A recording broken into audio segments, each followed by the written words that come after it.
And we're live. This is Plant Daddy Podcast, serving you intersectional horticulture. I'm Matthew. And I'm Steven.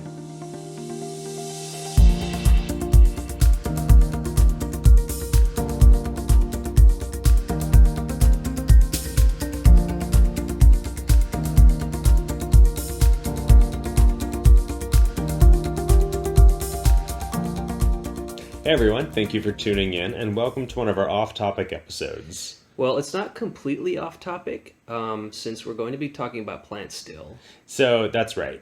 Tonight's topic is about a very gay stereotype, interior design and decorating. And of course, for many people, this usually often includes some botany in their design. It's pretty much a given that plants are going to add life to a space, both literally and conceptually. And this basically is a fantastic way to bring soft warmth and like a lived-in feel to your living space. But it does take more than plants to decorate a home, so we're going to go beyond plants and share some of our thoughts on all the elements of anything that has to do with decorating. And also talk too about the stereotype that gays are all good at decorating, they're super excited about design, they have all these skills, that accompany that. We're going to share our feelings about this, how we think about our own plants and our own spaces. So, Stephen, I'll let you start. Is there anything cool going on with your plant babies? Yeah, so I think my Darlingtonia are really getting huge, and they're starting to feast on the yellow jackets that have started to fly around outside my place, Yes. which is great. Yeah, I had these a year ago, but they were really juvenile plants. They had just been repotted, so I think, at least in my space, it's taken them a year to really settle into their pots and get really big this year. So they're kind of growing like gangbusters. Hopefully flowers next year. Now, we have talked about Darlingtonia before. They are a carnivorous plant that's native to Northern California and Southern Oregon. It's the only carnivorous pitcher plant of North America that's not in the Sarracenia genus. And those are all native to the eastern seaboard. They're very similar to look at, but the cool thing about the Darlingtonia is it's also called a cobra lily, since its shape is sort of like a snake rearing up, and it has two, what would you call those? Kind of like, to me, it looks like almost like a flag, kind of, that's like hanging, or almost like a bow tie kind of ascot looking There's thing like that's two hanging. kind of like fang-like extensions that come out. The opening to the pitcher is actually underneath a hood that comes up and kind of curls over like a cobra hissing. And those little flaps, do they actually produce nectar, Stephen? So I feel like there's nectar around the opening of the plant itself, which is right near there. I don't know if nectar collects there as well, but I thought that was there more to sort of mess with the insect's vision. When it's looking outside of the hole, it still sees green, like it sees that piece hanging out. Anyway, the whole mechanism of the plant is like there's an entrance where a bug will start to sip this nectar, then it will get up into kind of the bulb part of this plant, or the kind of the head of the cobra almost, where there are these fenestrations that then confuse the insect. They're not really sure where the opening is.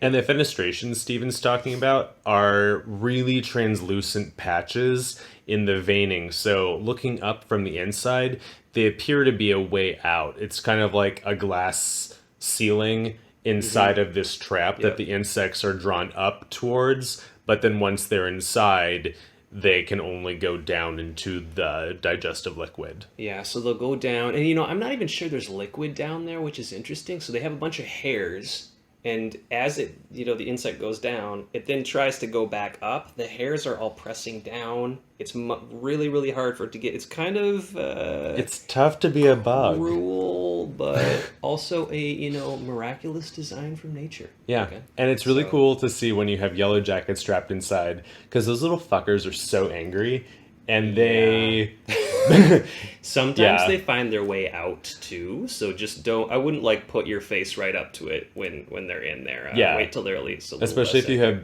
bee and wasp allergies. But I would say this one, it's one to remember. Darlingtonia is one to remember if you have a space with a little bit less light. These ones don't require quite as much light as Sarracenia. Nor do they like to stay as warm. So the Pacific Northwest is a good area to grow them. Yeah. Anyway, very exciting. Those right now. How about you, Matthew?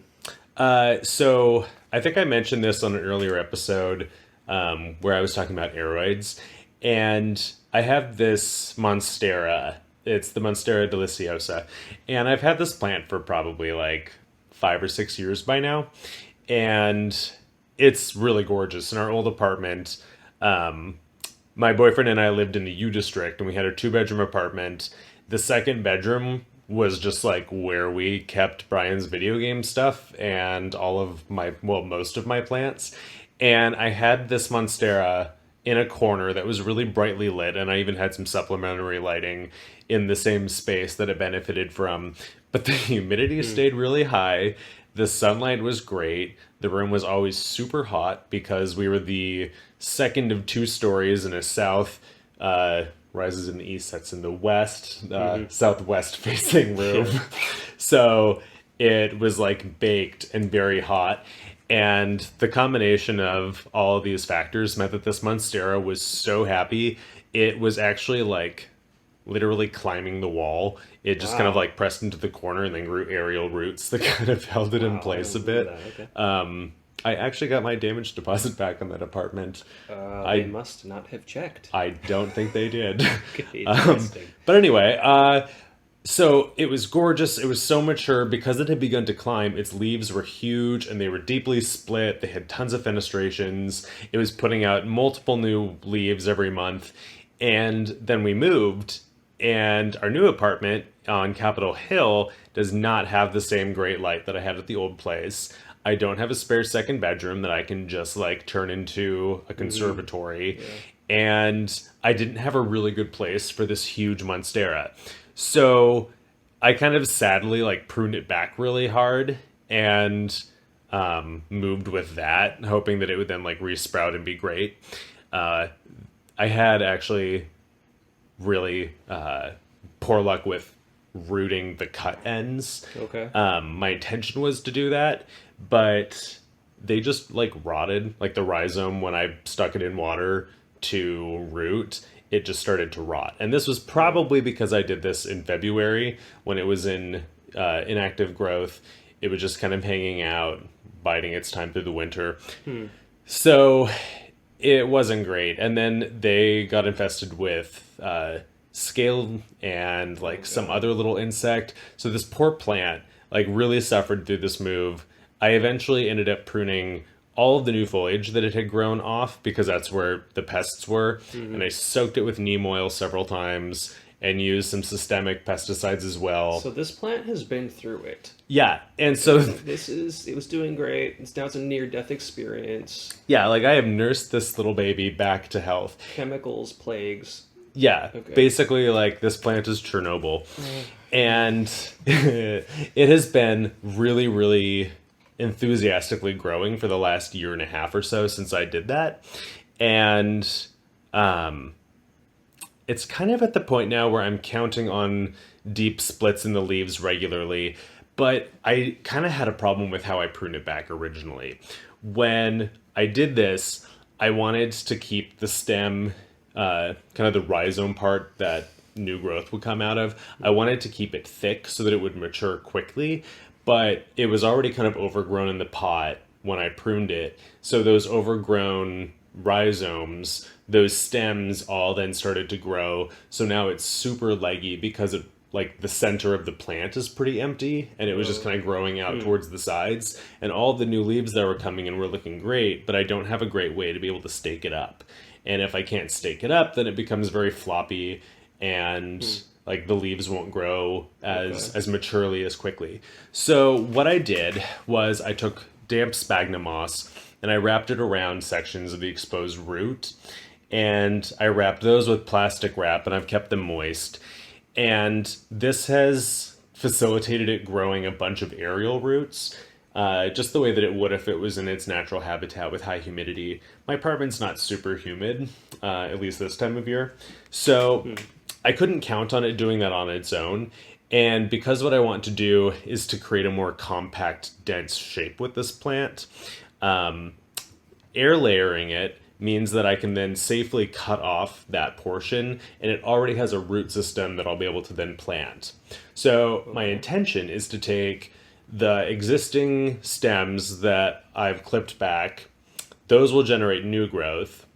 All of the cutting tips that I've cut off that have been air layered, they have their own established root systems. I'm going to pot them all back up in a pot together, much more tight in the center instead of sprawling like they are now, and build a moss pole that I'm going to put in the center so that I can train it to grow up that, so that I'm going to have a really tight, compact monstera with And huge maybe leaves. this is even like an episode that you could do, right? About the Yeah, mouse pole. I'm probably going. Well, I'm definitely going to take a bunch of photographs as I do this.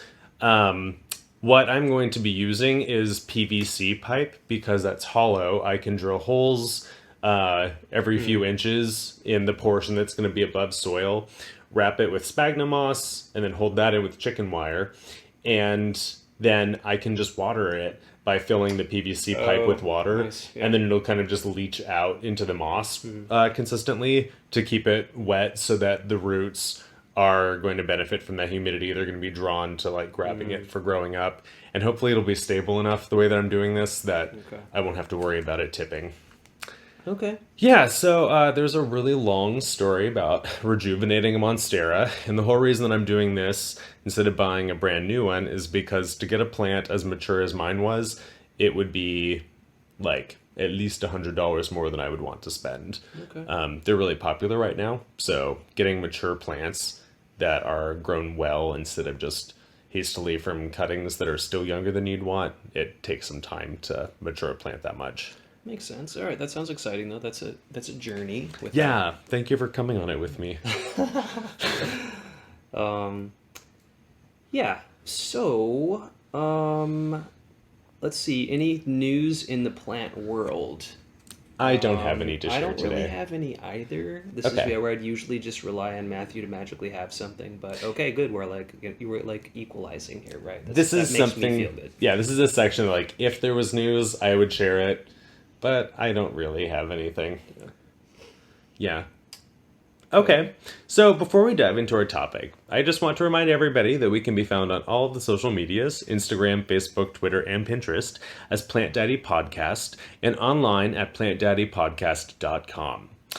Now, I also want to draw your attention to Pinterest for just a sec because I got laughed at by my friends for using Pinterest as much as I do, but it it is great to talk about on an episode about decorating and interior design because that is where I really find a ton of cool stuff about lots of topics. So like recipes and plants and pet care and interior design. Like Pinterest to me is a really great way for like crafty, like creative minds. Yeah. And something that I've been doing is creating boards on our Pinterest so that like most of what we talk about, if we go on some rambling thing about Begonia venosa with Miles a few episodes ago, or the Streptopalia, you can find pictures of those in our Pinterest. There are lots of boards that I've created. Some of them are like really focused towards like specific things. Like there's one about orchid growing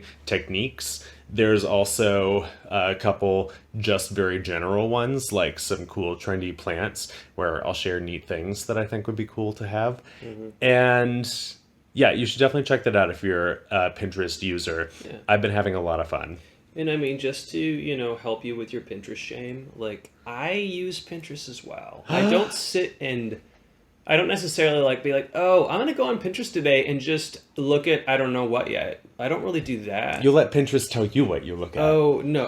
No, I go and I'm like, let me search Pinterest for a specific, maybe craft idea, or like, oh, I'm looking for some solution to X. Like, I'll use it kind of in that way, and then I'll save, or like, if there are recipes I use a lot, I'll save them there. So I'm just saying, like, don't worry, Matthew. Thank Let me you. go there, yeah. So I think there's a lot of people who maybe are like, oh, no, I don't use Pinterest, but actually they kind of do. My straight middle brother uses it, and his... What does he use it for? I think mostly recipes and stuff. Okay. Oh, and also he's a teacher, so there's a ton of really That good makes teaching sense. stuff on there. And my sister-in-law does not use it, And honestly, she seems like the kind of person who would just love it because she's super creative. She has like tons of great ideas and she loves cooking and like all this stuff that Pinterest would really be great with. But she makes fun of Anthony and me for using it, even though That sounds she's like missing out. yeah, that sounds like something you should allow as a brother. I mean, you should allow that to Yeah. continue. Okay. Yeah. Okay. So, So some statistics to get us going. okay, so according to a 2017 survey by Mintel, and this fact makes me laugh, 52% of homeowners have used houseplants to help clean their air. Because I'm sure that everyone has heard that, like, NASA approves a bunch of houseplants to clean air. Like, they all kind of do. Like, that's what plants do, is they respirate air.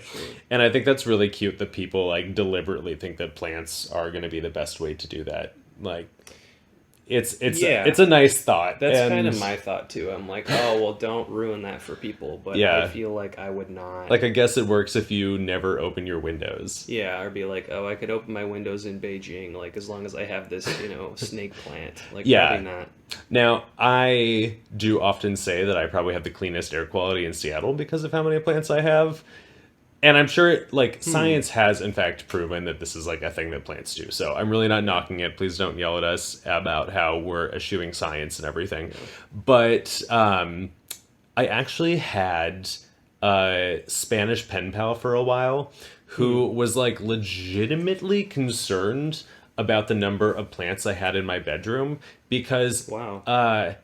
and I actually had a friend in Norway and somebody in Amsterdam tell me this as well. Plants can suffocate you at night because of reverse photosynthesis. Like, I there's like some biological trait where plants do not continue to release oxygen at night. Yeah, I know that from aquaria, like Yeah. growing plants. Yeah, and We'll need to ask submerged Miles plants. about this science or Google. But suffocate? That sounds really extreme. Like I they're not- wonder if in Europe there are superstitions about this because three European friends who do not know one another and have never met, as far as I know, have all seemed to be concerned by the number of plants I have in my bedroom Interesting. because they're like worried for my health. So I just think there might be a cultural element there Yeah, that wow. accounts for that 52% of American homeowners who are using plants to clean their air versus the three European people I know thinking that it would cause me harm. Yeah, interesting. I just want to add. So I dated someone from Mexico, and he said there everyone thinks of. I think it's like if you have a cactus plant in your house, that will clean the air. Like that's their version, maybe, right? I And I don't think don't I've ever know- seen cactus on NASA's list. It's usually like See, I hadn't either. Maybe I'm getting something about that wrong, but I think that's what he said. I don't know if it's a particular type. Well, I'm or actually what, looking but- up the air plants that NASA has considered like air cleaners, and gosh, And so let's why see. is NASA picking this list? Is it like, oh, we're gonna put these in the space station or something? Okay, so I think it is something like that. I think it's basically like they're trying to figure out how, like how different air pollutants can be filtered out. So I am reading from an article on Lifehacker written by Melanie Pinola. Houseplants are an awesome indoor air cleaner, but some of them are more effective than others at filtering out pollutants and toxic chemicals in the air. This infographic highlights the best air filtering plants, according to a NASA study.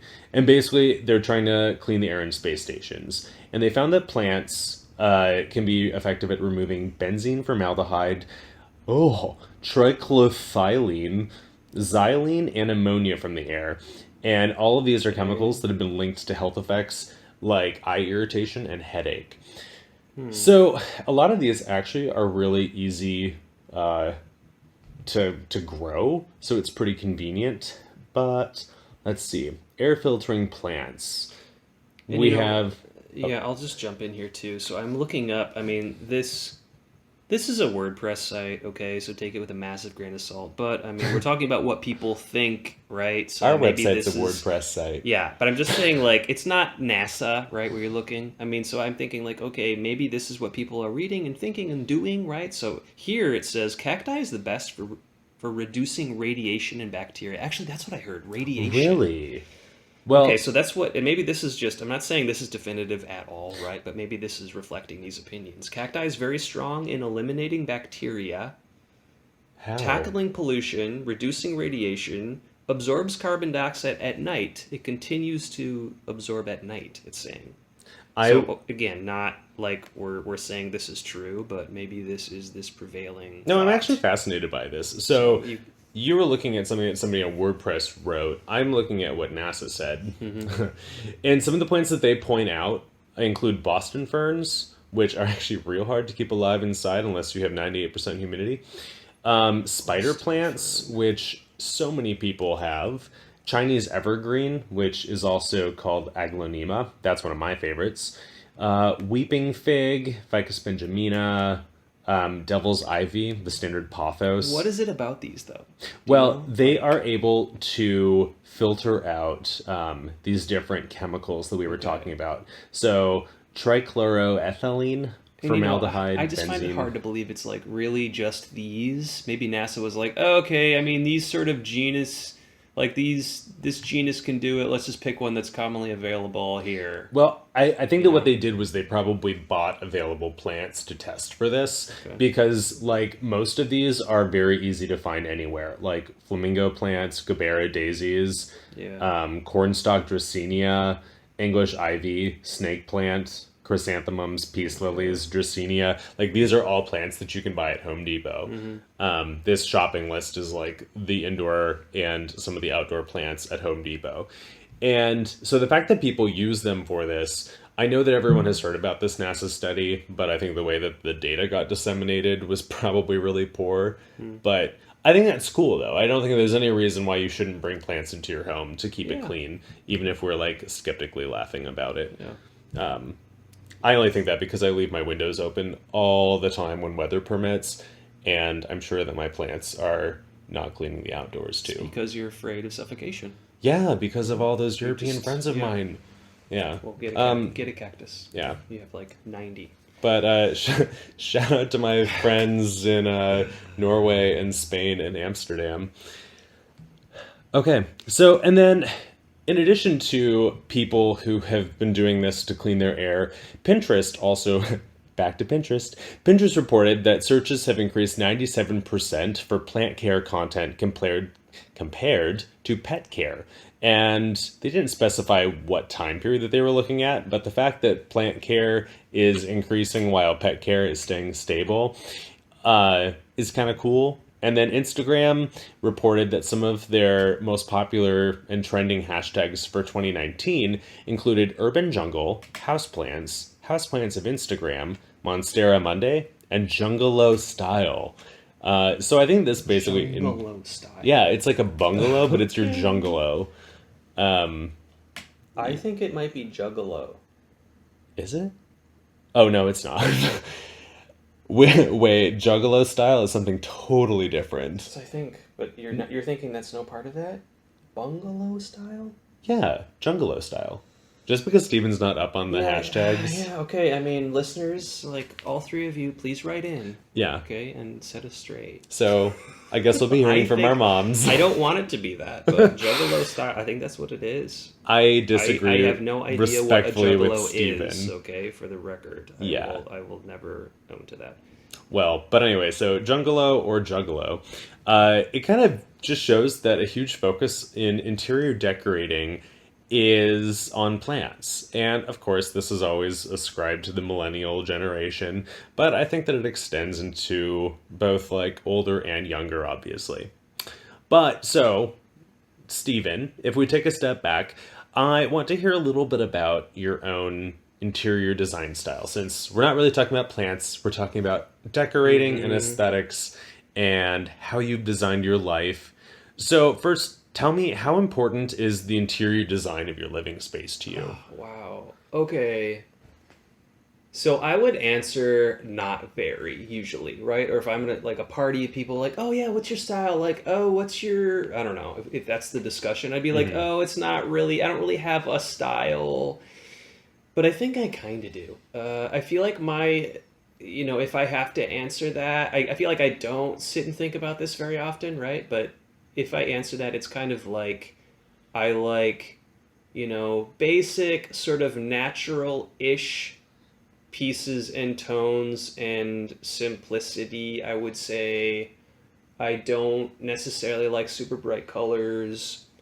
I feel like I like pieces that kind of have enough utility that I can change how I'm using them, right? So that's kind of a maybe a complicated thing to say, but I mean like with shelves, say, I like, okay, would this look good to have books on it? Is it sturdy enough to support like a tank full of water, which did happen, things like that. And generally, I feel like I want to buy stuff that's kind of classic enough that I could just change accents as I go, Okay. um, versus like getting something that is like, oh, super chic, like Chinese inspired something. I mean, this is just a random example, right?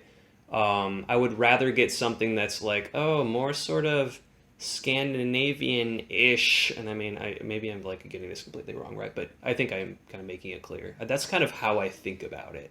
So Yeah, does that answer the question to you? Maybe I, it I was does or kind of doesn't. curious to hear how you would describe that Mm-hmm. because, like, looking around your place, it feels very, like, comfortable, organic, modern with a little bit of industrial, but there's also some cool, like, accent pieces. And, like, attention has clearly been put into the selection of everything and also how it's put together and arranged in the space. Like, there's a Oh, Steven feel to this room, and well, thank you. like you're probably I'm blind gonna to take it. that as a compliment. Yeah, but I think yeah, that feels right. I think about the selections. I will say, if I see some really cool piece of something, generally I'll pick it up and I'm like, oh, you know what? I may try to find a place for this.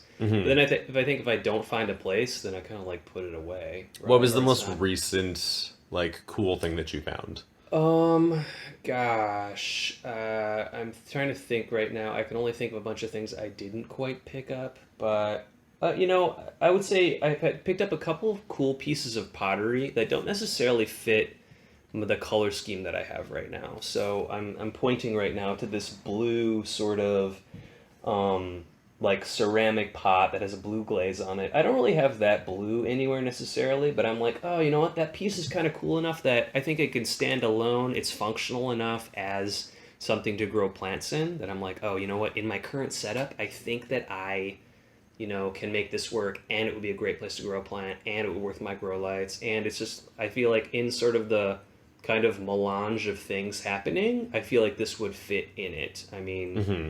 I'm 80% sure, right? So, and I mean, I don't have anything planted in that yet, but right now I'm kind of like, oh, you know what? I'm going to wait and see. Maybe some things will shift around and then this will find a space. So you're willing to be experimental. You're willing to think outside of the box.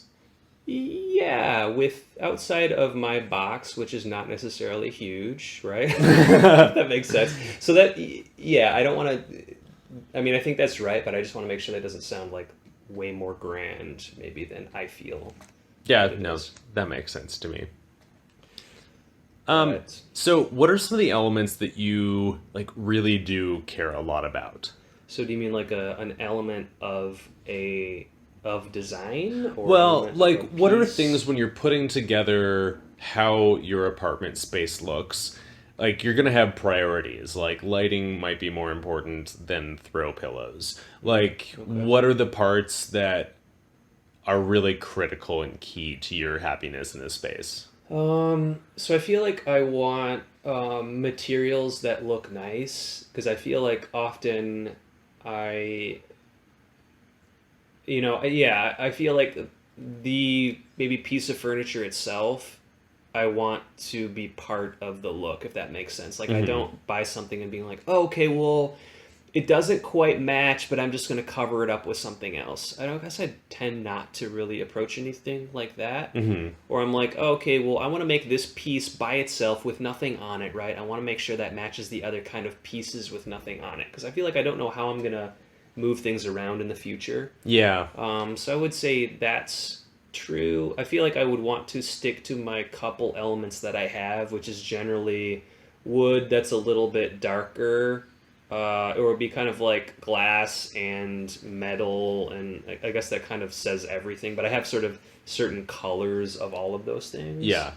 A variety that's- of like natural woods and like dark metal. Yeah, and I Yeah. would say in general too, I like pieces that are a bit more open and not necessarily like closed cupboard kind of feels. But I think a Oh, lot of my yeah. stuff is more like, oh, these spindly legs that have space under them or like in them, kind of like they're not necessarily like a a But they're all very closed. geometric. I feel like if you say spindly, kinda that true. that could give like No, you're right. yeah. That's a better word. Yeah. But it's not like, closed, massive TV wall units from the 90s. Like there's not a lot of like, Do those still exist? yeah, they exist in my parents' home. Okay, so the suburbs. Yeah. Or just, yeah, or I feel like that's kind of the old paradigm. Like we had Yeah. large TVs and lots of DVDs to pack away or something. Right, that's like, true. Now everything's digital. Yeah, so I guess I don't have a lot of that, but again, that's not necessarily groundbreaking, but that's Yeah. how I guess I think about it. Yeah. Okay. Are there any design ideas or concepts that you just feel are totally overrated? I kind of think mid-century modern a little bit. Yes. I listen, I like how it looks a lot. But I'm just saying I don't ever want to sit on it. Like I just feel like it all stops at my middle of my back. Maybe I just feel like the kind of the comfort aspect is just not really there. I also feel like I'm very pigeonholed in like I was talking about like, oh, I want to have pieces that I could keep for a while. Yeah. I don't necessarily think I could, especially if I had like an entire room like that. And then I think there was just something, where I was like, okay, yeah, we all loved Mad Men, and I just didn't really watch it because I thought the first season was kind of boring, and then I was told it was better. And I'm just kind of like, okay, wait, aren't we done with that kind of? I feel like In the we design might world, like be- mid-century modern had its moments, I and feel like it's, yeah, right? but the great thing about it is that it's like, okay, so actually, I'm going to And answer. I don't loathe it. I just want to make that clear. Oh, I'm not yeah. like, oh, I step into it, I hate it. Every time I see it, it's grating. I'm just saying, would I buy it? Very Yeah. selective about. I'm going to go ahead and share the elements that I care about, or no. This feels like a time when you want to jump in, Matthews. I think you should. Yeah, We so can go I just back. I'm Yeah, we boiling can up have a with back and feelings forth. now. I don't even know what question this is an Okay. answer to. So Steven doesn't like mid-century modern. I totally get it. Yeah. I totally love it. I think it is a beautiful, timeless, like concept, but I'm going to use that term kind of specifically. I think if you were to go back to 1962 and actually go look at homes, it wouldn't be awesome. And I feel like if you like break apart and study photos of real people's homes from that time, like it was not ideal. But I think that it has become this thing with, instead of just being like mid-century, the mid-century modern aspect brings together so many elements that I really love in interior design. And so things that I'm willing to like make kind of concessions on is the comfort of furniture. Like I literally built a borderline uncomfortable couch because I was replacing one and I couldn't find the couch that I wanted in a price I was willing to pay of the quality And that I that wanted. was no, that's a great project. That is not an uncomfortable couch. I feel like compared to mini, Yeah, but, like, mid-century, Yeah, like a lot of that Esque or stuff, whatever. it's that low back. incredibly like, low. There's yeah. no like comfortable arm that you can kind of like nestle yourself Yeah. into with a cup of coffee. It's just, it's the kind of couch that I look at and I think, I'm so proud of myself for making that. Yeah, and I will say I am not proud that I'm like, oh, comfort's number one, like recliners and cup holders. Like it's Yeah, not. but he also doesn't have those Yeah, things. I don't have that, but I'm He saying, does have a super comfortable overstuffed couch. and I do own Crocs. Okay, I'm Oh not my saying I god, wear them Steven. out, but I wear them inside. I just feel like, must we swear off comfort? A couch is just too sacred. So It's too here, sacred. here we actually have Some this really people. beautiful dichotomy between Steven and me. Steven's like, I want things to be functional, I want to be comfortable, I want to like have functionality, and I'm like, I would rather sit on an uncomfortable couch watching a TV show than like melting into a huge sofa. Because also apartments are not huge here. Yeah, and And it was. if you have like a really big comfortable sofa, you don't have the rest of your room anymore. It's completely true. And I think with your space where you have it in the middle, something massive would not necessarily make sense. Right? Yeah. Like you have it in the middle of the room. I have mine wedged against the wall because that's all I could possibly do. Well, And then when I saw it too, I mean, so this is, I actually ended up, buying this from my parents, right? And when they first offered it, I was like, no, I don't have room for a sleigh in my house. Like it's massive. It is kind of a sleigh. But I'd do it again. Yeah, I mean, it's very comfortable to watch movies on, or like anything you sit on a couch for. Now, the way that I enjoy mid-century modern, though, to bring it back to that, they use a lot of natural and like really minimally like hampered elements. Like the wood that they use, the wood grain is the story, the sleek styles just really give this very beautiful graphic elegance. And something that I really wish that I could do that I'm not really achieving is to have that light open airiness. When you have really low furniture, the ceilings feel taller.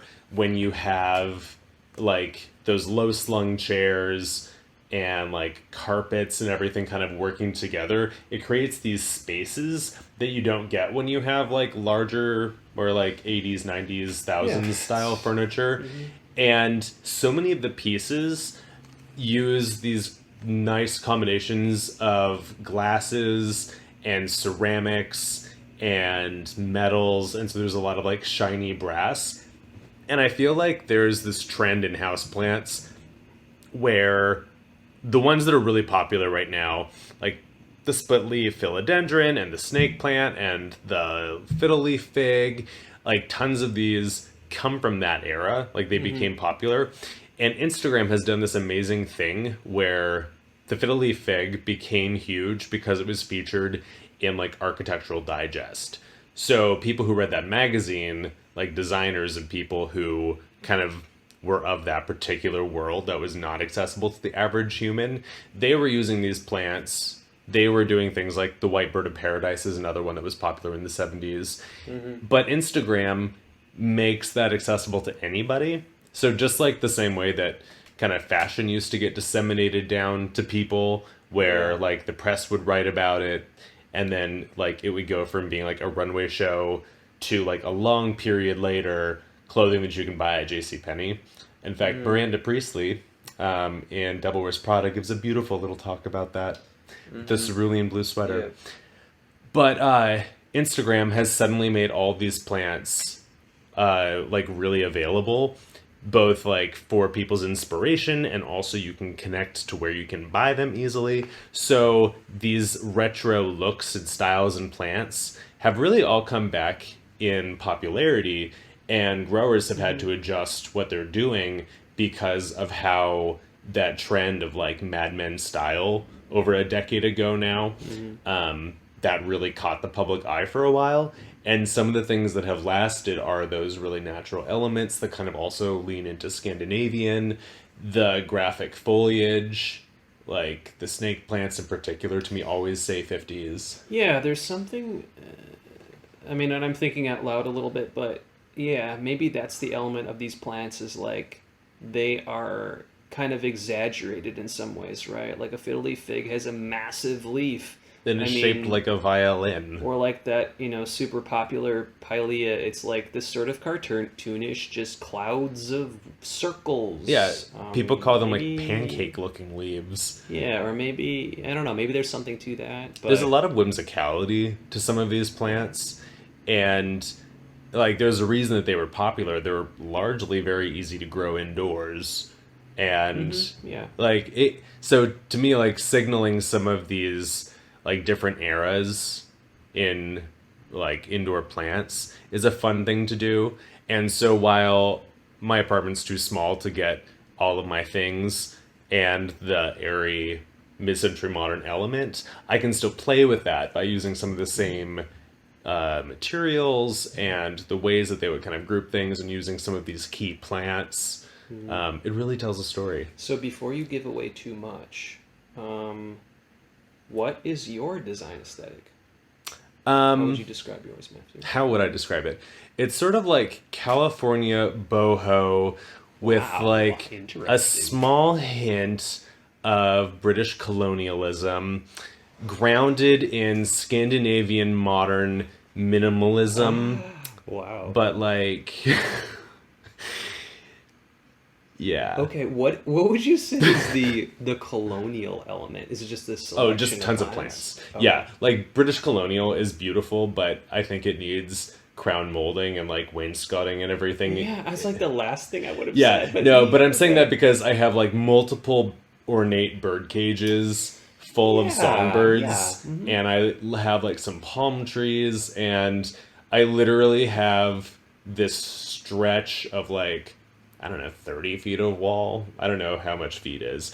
That's just like all plants behind like the television with some bird cages. I have plants hanging in a curtain in front of my windows. So to me, that feels like the closest to living in like a literal tropical place that I can do here in Yeah, Seattle. I would say it's not God, like it could feel out of control, but I feel like it feels like living in a garden, but it's not an out of control sort of sense, right? Like to Yeah, me at that's least my like as a goal. visitor, yeah, it's like all right, the plants do have their place. They have a lot of places, right? But it's not like, oh no, I'm walking into X or like Well, I Brian, my boyfriend, says that it's like we're losing Jumanji. He just tells losing people regular that we Jumanji. are losing I Jumanji. feel like you've made a peace treaty with Jumanji. That's what I feel I like. feel It's like we like are on perfectly amenable yeah, I terms. mean Jumanji's there, Yeah, okay, and it's powerful, it's yeah. significant, but It just has not given me a minor bird yet, which is what I'm really hoping.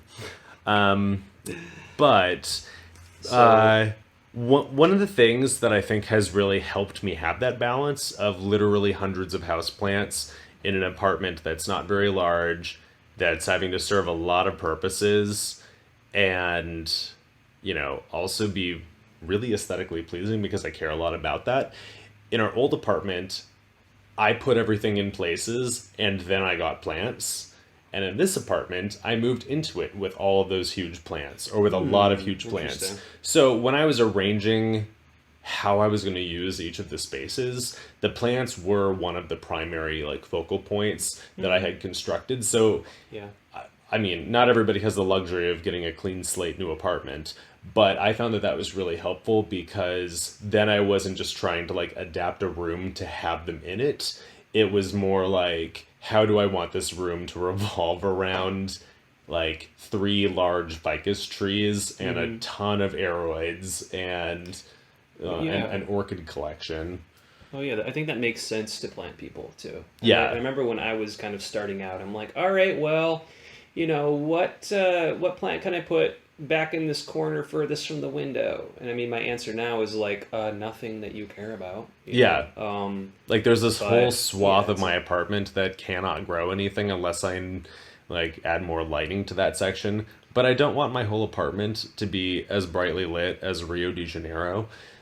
yeah. So like I just have some zones that don't have plants. And so I found other ways to make them kind of fit because if you have one corner of your apartment holds the biodiversity of Guam, Yeah. and then and I can Wow. say Guam because they don't have any birds because the snakes that came across with trading ships and the rats ate all the birds, so they're That's overrun with spiders. that's too bad. Yeah, there's your random thought of the day. But I have used like a lot of other natural pieces in the parts that don't have plants. So I have some driftwood that used to be in an aquarium or was purchased to put in an aquarium, but I don't have it that way now. So these are like stacked on shelves with some books and like large glass bottles and like curated selections of like deer bones from the woods. There's a goat skull that we have hanging on the wall because Brian loves satanic things, and I thought that was a really cool way to meld like his metal Satanism and my like naturalistic hippie. So And British colonial. yeah, and British colonial, which I think was a terrible time for a lot of the world. It's I'm kind of just gonna satanic, say, maybe. I mean, yeah. okay, satanic. But their aesthetic was gorgeous. Yeah. Yeah. So, what would you say are the most important elements for you? I really want everything to feel very natural. And I mean, obviously, this is a completely constructed environment, but I try to use like natural textiles where I can, have a variety of like grounding colors. So each. Wait, sorry, what was the question? The important Important elements? elements. I Yeah. mean, you partially answered some of this, right? Like even with plants, right? Okay, that's an Yeah. important element. Or And- how do and we want to answer this? I with guess? with plants, like the important element that I look for is that there has to be something that makes it stand out. There are so many plants that are gorgeous, and if you just have like one on a table, like an example that I'm going to use is Sophora prostrata, which is a really beautiful plant in the pea family. I think it's from Okay. New Zealand, and it has these very like small, like zigzagging little branches. Oh, I know it. Yeah. Yeah, and the leaves, sorry, are pinnate, and there's like just small, tiny little clusters. They've got like an odd number of them, but the whole plant is so tiny and petite and delicate. And I have one. It's on my balcony, and it's so beautiful, but it gets lost anywhere I put it. Like I have too high of a density for that plant to stand out. So I'm playing with elements of bold, graphic, large leaves, textured leaves, whether that's like something that has kind of a ripply margins or like the split leaves and a lot of the aroids, things that make individual plants stand out from others, and grouping them in a way that when you look, it's not just one sea of monotonous green, which it can go so easily. And I used to really not like variegated plants. I hate variegated ivy. I think it's so ugly. I think that like a lot of plants with variegation just look really hideous. I can't stress that enough. But but like it's super popular. And Yeah. when I finally caved in and was like, fine, I'll get a calathea, I brought it home and I realized that it was one of my favorite plants immediately because I put it in this area where everything around it was the same shade of green and it just stood out. So in the last couple of years, I've really like adapted what I look for in my foliage plants because I'm thinking of them more as like a harmony together rather than individual solo performers. And I do have some of those, but there's not a lot of space that I can devote to just like one beautiful plant that needs its own moment. Yeah. Yeah, there's a lot of things that I have now that I wouldn't have thought that I would have liked years ago, but it's kind of looking at the whole picture. Look at the whole jungle at once. So what do you think about your pot selection? Is there rhyme and reason there? There or something that absolutely you is. Yeah, that you prefer. My favorite pots are mostly clay. I don't like plastic pots. I just don't like looking at them. I do leave some things in plastic pots and then slip them into like a larger glazed one, whether that's, you know, without a hole in the bottom and I can just use it as a cache pot, or like if it has holes, I'll still put it in a saucer. But that's mostly if I haven't like decided on where I want to have it live for a while. Yeah. But I love really rustic looking pots. And so I've kind of balanced between like really clean, minimal glazed ones. I love white, grays, a lot of black and stuff. It's cool if the glaze has a little bit of like a finish to it or something, but I like it to highlight and elevate the plant. I don't want it to compete with the plant. Yeah, I agree with that. Yeah, so like a lot goes into picking, is this plant something that has really ornate, beautiful leaves and I just want to highlight it by using like a simple clay terracotta pot that like will let the color show really well? Or does it have like a slightly more architectural shape that I can use like a really graphic color or like a really specialized pot to like play off of that accent and like really amp it up. And so I also think in terms of when I'm grouping them, I don't want every single pot in an area to be like one way or the other. So I try to combine different like terracottas. So there's like just the standard one with that lip on the rim. Yeah. Then there's they're usually called like rose pots where there is no lip. It's just tall, straight sides. I use some of the shorter squat ones that you would use for bulbs, or azalea pots, which are shorter. And this adds different height. It adds different silhouettes. And as they age, they take on different patinas. And they're really beautiful once you've had them for a while. There's just so much character and history in them that I love how that looks Yeah. together.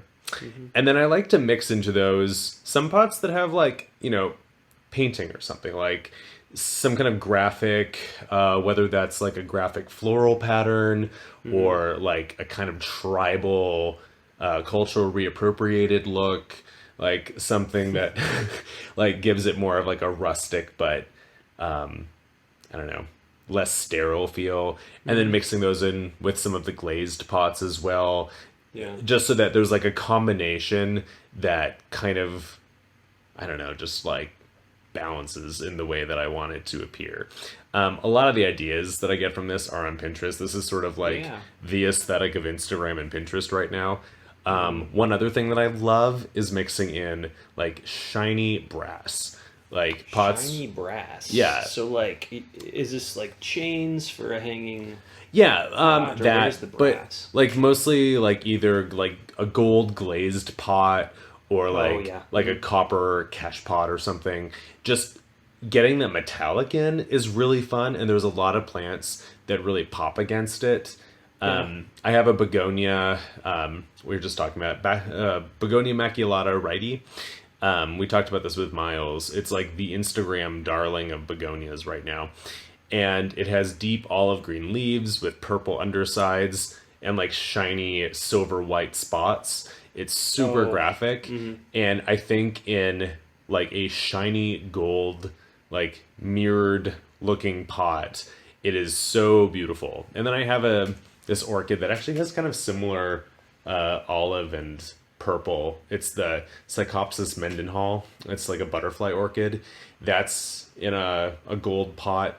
I just like the opulence that adds. I've kind of gotten into like a little bit of a brass phase. I have like this huge mirror in my bedroom with a gold gilt frame, and I've added a lot of other like shiny brass through things. I think it's a fun pop. Okay, so I mean, you've said a lot of different types of things here. It makes sense to me because I've been to your place, right? But I would Yeah. sort of sum this up and correct me. It's kind of like, No, please sum me up. oh yeah.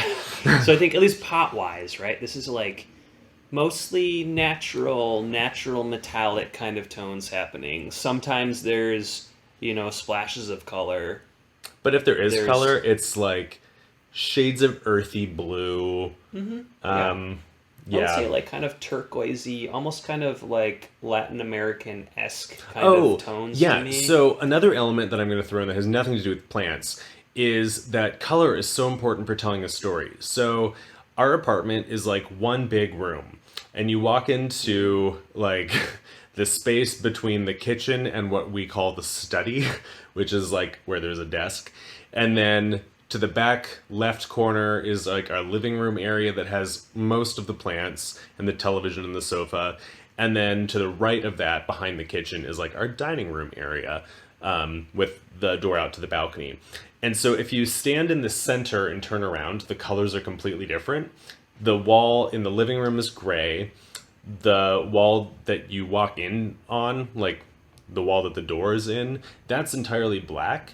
The kitchen is a pale wasabi green, and the dining room has an accent wall that's like a deep, rich teal, and the little bit of wall around the sliding glass door is a mustard yellow. And that mustard yellow is also on the little like partial wall at like the bar counter by the kitchen.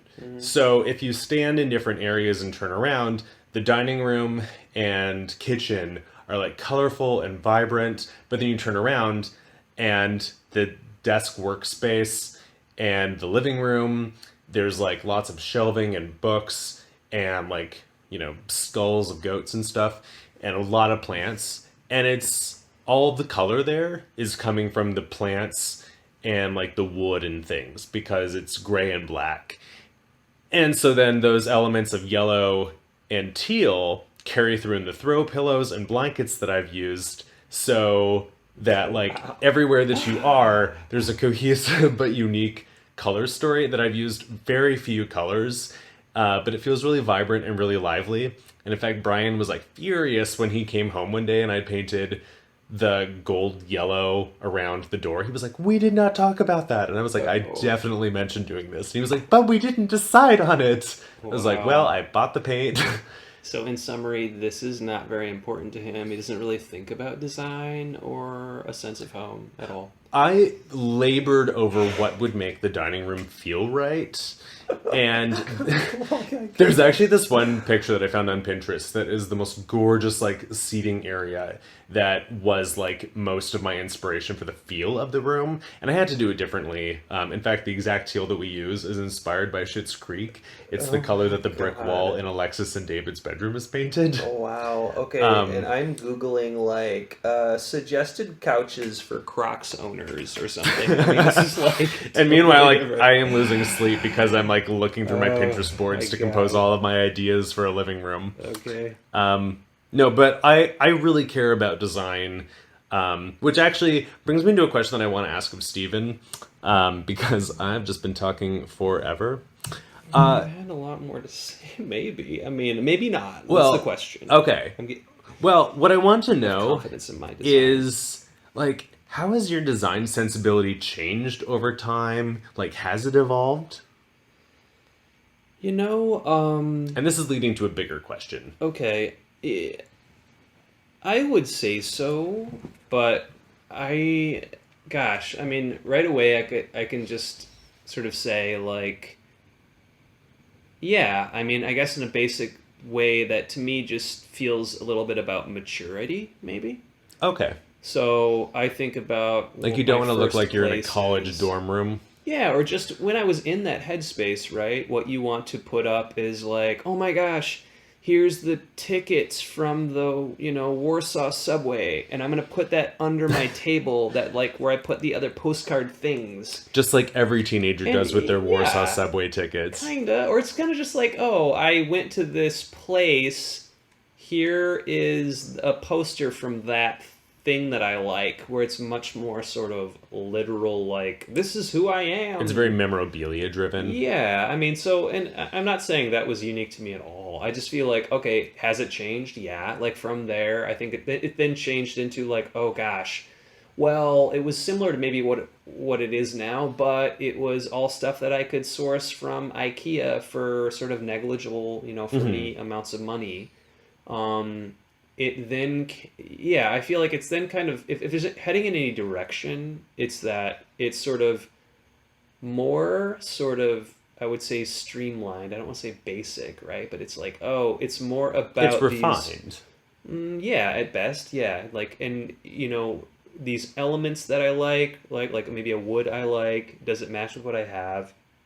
Is it sort of versatile enough? Because I'm thinking too, I'm like, well, in my next space, is this kind of versatile enough that I can put it different places and I'm gonna like Hmm. looking at these different angles of it, things like that. Yeah. Um, and honestly, I would say a piece of the evolution is that I like plants more now, honestly. So I have these couple nesting tables that actually didn't come together. And I put them, and it's kind of like, they have different plants on them. I can expand it a little bit and change it. And lighting wise, there's a bunch of glass where I could put plants under it. I would say plants is kind of a driver for that now, Yeah. honestly. That's interesting. So, what does having your like designed living space, how does that make you feel? Like, what does it do for you?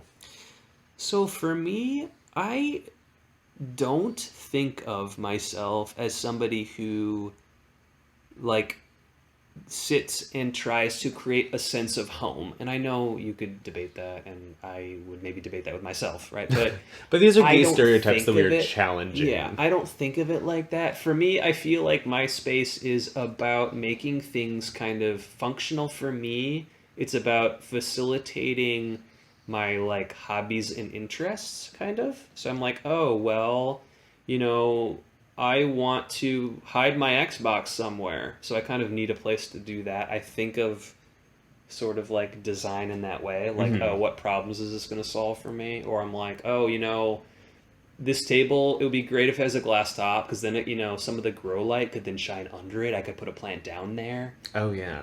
So kind of like revisiting that point, but it makes me feel like things are easier, I would say. I don't necessarily. Yeah, I would say that's kind of the biggest driver, which I didn't. Now I'm saying out loud. I'm like, oh god, That's is that interesting. just Crocs, the house? But It doesn't look like Crocs in here. Um, uh, well, and so it's interesting that you mentioned like in your adolescence having things like, you know, tickets to things that you were kind of yeah, displaying in which I think posters. most people do, Yeah, of right? course. And like you actually have two like gallery walls in your apartment that show a lot of personality, but without being like that same thing. Okay, and yeah, thank you. Because I mean, then I was thinking, I'm like, oh, actually, I do have pictures from trips. Like, I do have these concert posters. But then it's like, oh, well, these pictures of trips, I tried to be like, okay, it's one from each place. It's Yeah. a photo I liked by itself. It's a It's collection not, behind the sofa. and it's not just like Tokyo, like, I mean, it's Yeah. not maybe that clear But it's that nice it's memories that like, you can like yeah. look at and So maybe see and that's a little bit of both. I have these posters that are my brother's concerts. So it's kind of like ones that he went to, that artist designed for him.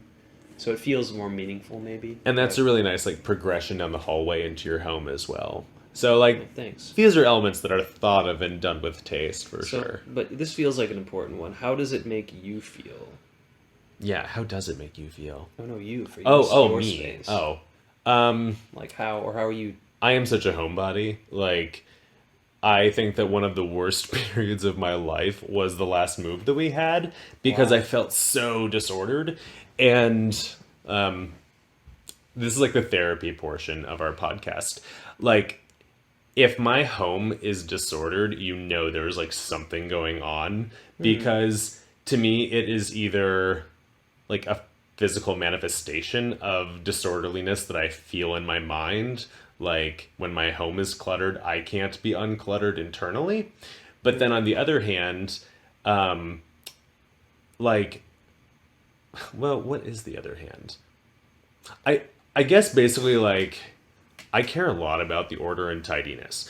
We have almost no storage space in that apartment, so I had to be extremely thoughtful about how I was going to display like every bloody last item that we own Hmm. because like they're all out in the open. Yeah. We have open shelving that I installed everywhere. So for me, like at its best, like I feel so comfortable and like at home in my space. It's very critical like to have that kind of like quiet private zone when I come home from work or social interactions. And I like it to be exactly how I want it to be. So when it devolves out of that state, then it's just like I can't think and I have to like deal with that immediately because it's suddenly very uncomfortable. But like what I was saying about when we moved a couple of years ago, this was like springtime almost. It was like late February, early March. And we had both apartments for a month, the same month, so that we could move. And I used the new apartment kind of as like a wood shop because I built a bunch of DIY furniture when we were moving in, and it was great to be able to use that space without anything else in it so that I could just sweep up all my sawdust and like Hmm. then move everything else in. And so I painted before there was anything in there, and I got all the furniture made, and then we just like brought stuff over gradually because Brian was still in school at the time. He was studying like really hard.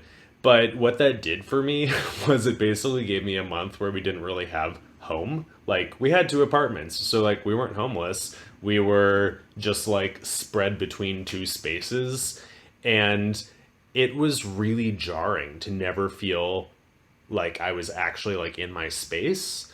And so the first room that we like got fucking done was the bedroom, because like everything could be chaos outside of the bedroom space, but I painted 3 of the walls the same kind of medium gray as the living room wall, and one wall like midnight blue.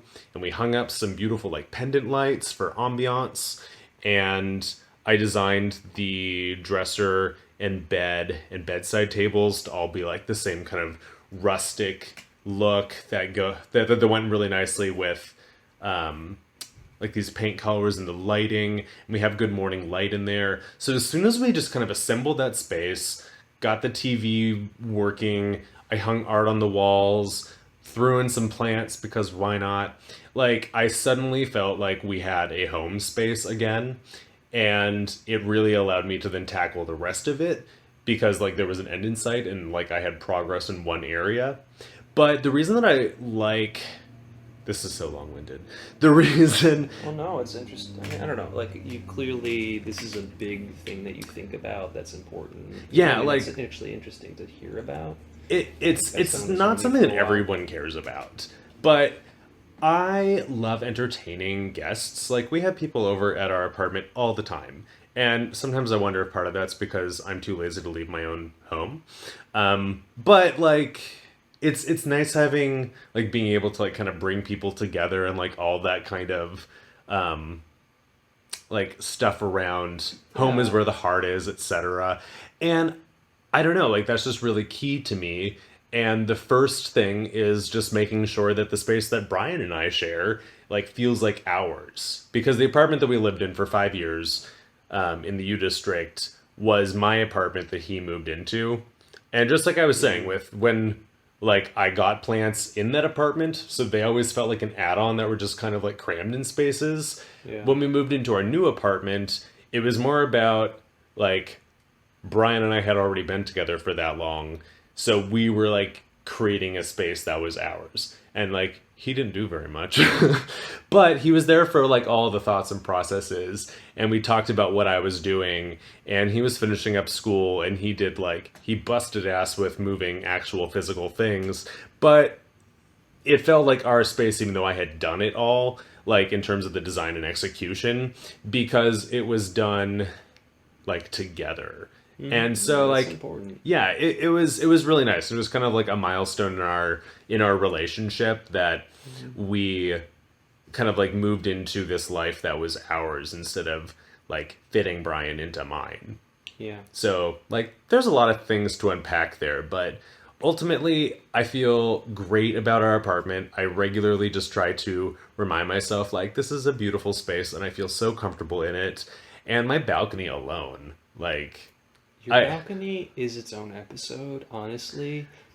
It it's not very large. Listen, I did not really believe anything. I did not believe, but I just didn't believe it would come together like it did at any point up until it just happened. And So- I was like, oh my, wait. I mean, like, What- there's a ton of contingencies here, but I'm like, okay. What Steven's talking about is that this spring I underwent this huge like construction project where I built shelving and like incorporated planter boxes to create a habitat for my Like a turtles. forest floor, but then it also accommodates your other plants. Yeah, so that, like are not salad for the turtles. it is such a lovely peaceful space, and the starlings are coming and bringing their babies. And Wow. since starlings are not a native bird, they're not protected by anyone or any government anything. So I'm like going to take a baby and raise it to be my own, and I'm going to name it Mozart. All right, we may have to edit that out. No, it's fine. It's fine. I've looked this up. Alright. No, but we have I partially jest. We have like hummingbird feeders and bird feeders, and so like the pigeons come by and we've named the pigeons, and there's all Wow. these like finches and juncos and sparrows and starlings, and it's just nice to have that much, you know, it's limited wildlife and most of it's not native. Like the pigeons, the sparrows, the starlings, the finches. It's okay, you know. Yeah, we deal it's with fine. what we have now, I guess. This is fine. The dark-eyed juncos, the black-capped chickadees, You know- and the Anna's hummingbirds are the only native birds that we see. We're not native either. That's Okay. true. We are European mutts. Major, like, Yeah. You know, anyway, it's a great balcony. Thank you. But yeah, it truly deserves its own episode. You could really walk us through like what honestly, if you were planning that type of space, or even if you're planning something like that broadly, Oh, like what you yes. thought about. Honestly, I would be curious to hear that. I heard about it just in bits, and it's so much nicer than I could have imagined. Honestly, Thank you. Really. No, I mean that, like honestly Yeah. in the best possible way. Like So, it sounded like a lot as to I've take referenced on. a few times this episode, I am like super into DIY stuff.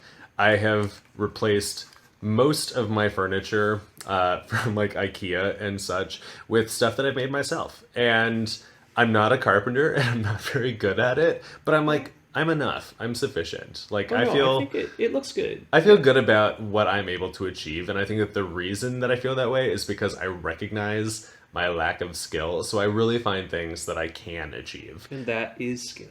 Thank you. Yeah, but like if you're into DIY, you should actually let us know because I would love to do an episode on DIY. I'm a huge fan of it.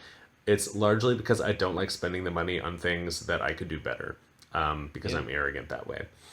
But yeah, this is a roundabout way to say I am clearly a gay who cares a lot about the design of things.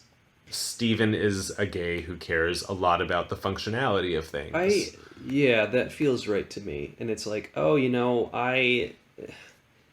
and I mean, I feel like I don't have things that are just like garishly ugly everywhere, right? Like I I try don't see not anything to that's do that. garishly ugly. Or I think specifically with plastic pots, right? Like I Oh was yeah. thinking about that when we were talking, or you know, when you're discussing pots, right? And I was like, okay, I have some plastic pots, but I feel like I've been fighting this like 2 year battle almost about like, okay, how do I replace these plastic pots? Because I have many little plants. I think Hmm. carnivorous plants tends to work that way. Hmm. And you also need inert plants or inert pots. They need to be sitting in water, not breaking down.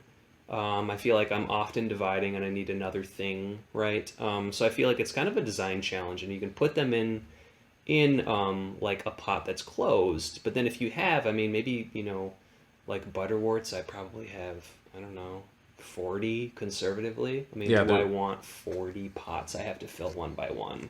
yeah. So it kind of becomes, I mean, a design challenge, right? And I'm like, okay, well, I'll put them in a nice tray and I'll kind of hide them away in the bedroom. I mean, but yeah, anyway.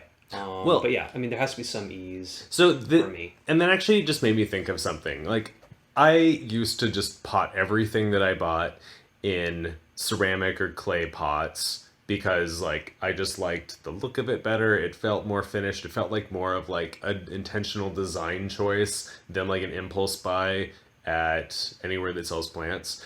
And that was cool, but then I had to start drilling holes because a lot of the decorative pots Hmm. are, you know, like cash pots that are not supposed to be used for permanent growing that way because they have no holes for drainage.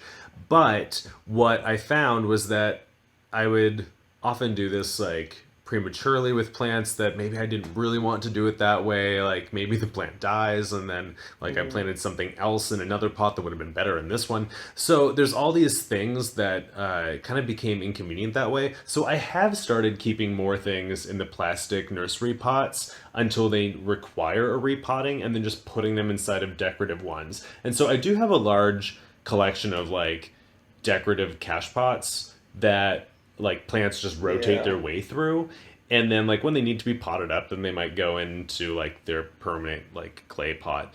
But what also makes this easy is that for displaying plants around the home, like I have a lot of places that I can't grow a plant because it's not bright enough.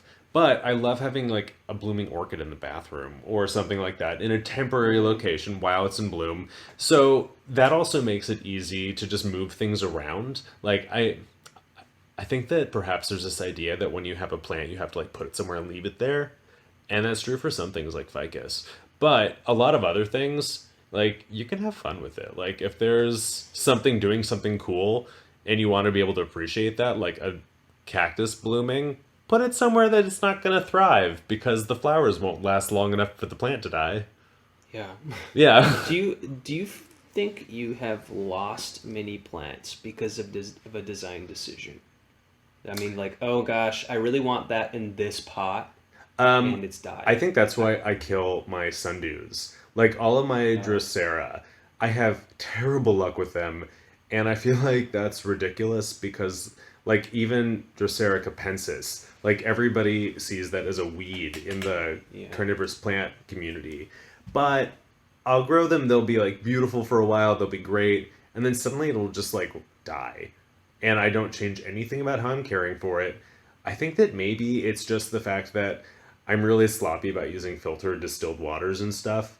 I think Mm. that I probably just allow enough accumulation of something, whether that's chlorine or salts or. Yeah, or maybe the vessel itself is not inert somehow. Well, I and I guess I do don't. try to be thoughtful about that. Like, I try to Yeah. not use porous clay. I'll usually use glazed. But I often pick stuff that doesn't have drainage holes, which I actually do theoretically know that you're supposed to do that because you do want to be able to leach the salts and the buildup through. But I've always thought, like, no, this is fine. It's just a little bog garden in a dish. Yeah. But, like, long term, I've not had good luck with But in that. general, would you say? I mean, okay, maybe Drosera. That's kind of a Yeah, strange little Drosera for setup. sure. But do you? I mean, do you feel that I sense broadly? I kind of don't for myself. I feel like I err on the side if I'm like, okay, this might look a little bit ugly right now, but I can just throw it in a some other vessel, I kind think that of, or anytime you have a glass container and say to yourself, Self, I'm going to put some succulents in that, you're like letting them die intentionally. that's true for me. Yeah. Yeah, You like have to be so dedicated to like pouring out the water, you and basically have to like I feed them with dew and nothing more. I'm like, yeah, I'm actually thinking, have I ever done that? I think I've done it with like a tiny one temporarily, and then I Yeah. was like, oh, I don't like this. I don't like. I have long term So the success with that. closest to that I've got right now is I bought myself a glass cutter and I tried to do one of those like little self-watering containers that Pinterest tells you to do with your rosemary that you're growing in the kitchen, even though rosemary Yeah. will not grow in your kitchen, so stop trying it or stop trying to get us to do it. But you cut the top off of a wine bottle and then flip the top upside down and you put like a wicking material Yeah. to draw water up. So I did this. I bought some wicking rope and I tied a big knot in it so that that clogged it. I tucked some sphagnum around just to keep the soil from filtering out. And then I put the coarsest pumicey potting soil that has a little bit of peat in it for water retention and a lot of sand for sharp drainage. And I put a Haworthia plant that Oh actually, yeah. yeah, you actually gave that to me. And the Haworthia is doing like just fine. I've actually been able to watch its roots grow through the glass, which is really cool. And some of them have even like come down like through the wick and are kind of like sticking out as aerial roots into the neck of the My wine gosh. bottle. I mean, I know the plant you're talking about and the setup. Like it's I've not looked nearly that as dramatic closely. as you might be imagining. Okay. Like you can see roots, but like it's not like Miss Frizzle's school bus taking you on a trip somewhere. Um, Okay. yeah, but Yeah. I've had pretty good luck there. But I think that that's because it isn't a closed container. Like it is glass, but it's not closed. Yeah, and I saw, and I don't think of you as someone like that. Like, oh, it must look just so, otherwise this will die. No. Like you've thought about it before and after. I mean, The health of my pets and plants comes ahead of any like aesthetic that I'm trying to achieve for them. Even though like yeah, the aesthetic of all of these things is important. yeah, it makes sense. Yeah.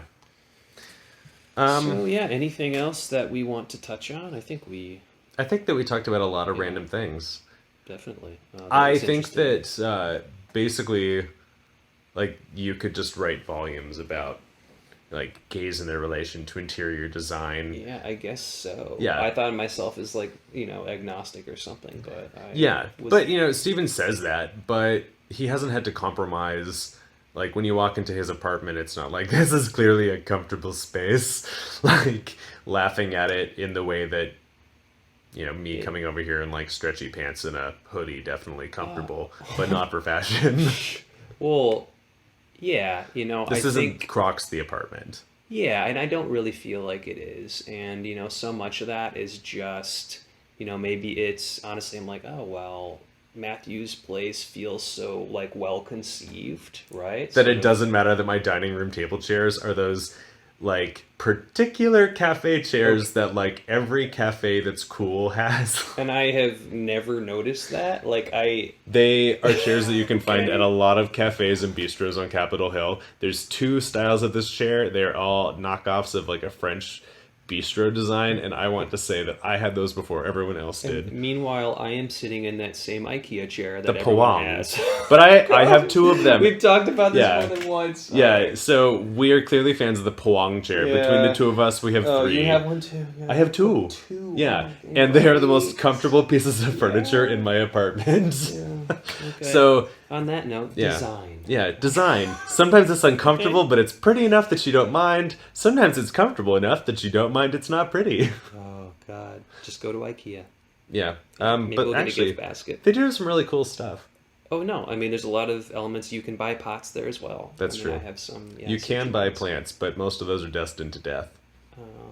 That one. Except for the Justine in the That corner. one. Yeah.